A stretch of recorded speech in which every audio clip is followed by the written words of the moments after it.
This review contains spoilers. I am Duncan MacLeod, born 400 years ago in the Highlands of Scotland. I am immortal, and I am not alone.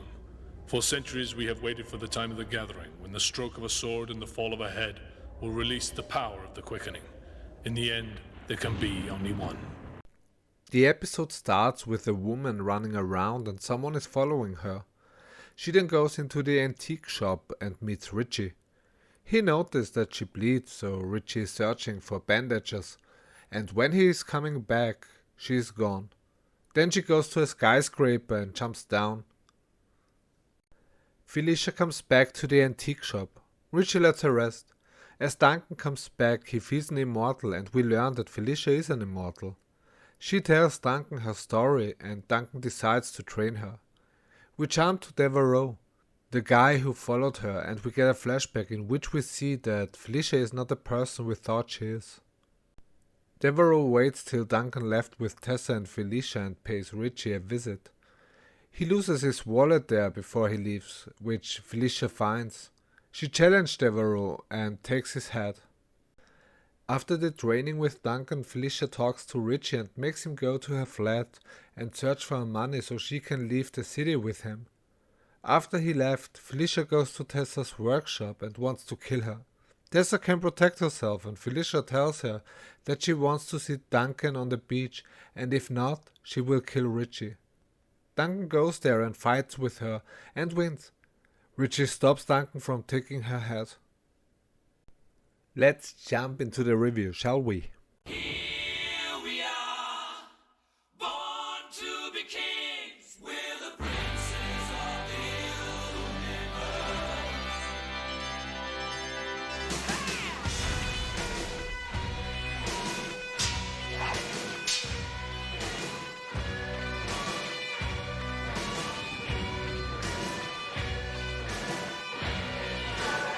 I am immortal.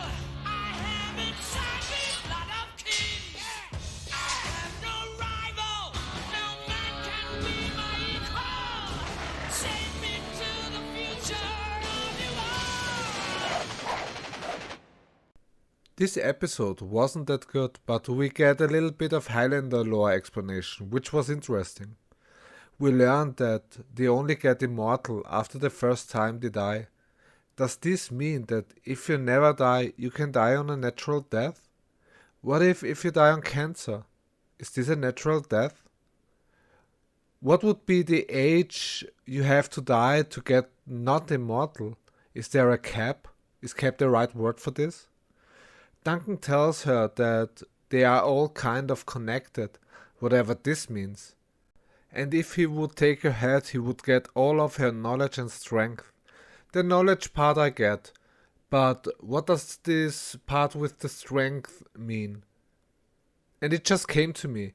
Can it be that some immortals get insane because of this? I mean, if you get the knowledge from the sickos they have to kill, could all of the atrocities the people did in the past make them go nuts? The flashback we had about Devereaux was well done. It transitions from a picture to the flashback. And they used a filter or something to make it look like a picture, so I like this a lot. The dialogues are not that good, or rather the one-liners when Tessa and Richie try to be snappy. That doesn't work very well. And it is kind of annoying that when it comes to Richie as a character, that the quality of the show goes down. I hope it will get better as a character and more interesting than he is now. With Tessa it's similar, but I think with Tessa it's the problem with speaking English and deliver the lines in a certain manner.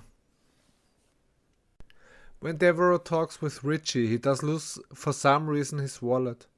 We don't really see how this happens and if it's on purpose or if it's just because he threw Richie so hard around that he lost it, which sounds ridiculous.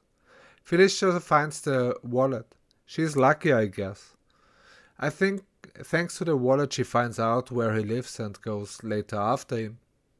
Devereaux asks her why she jumped down the skyscraper and she answers because of the Highlander. I don't know what she means by this, because only after this happens she meets Duncan the first time. I actually thought she jumped down so she can shake off Devereaux. So Felicia fights Devereaux and takes his head.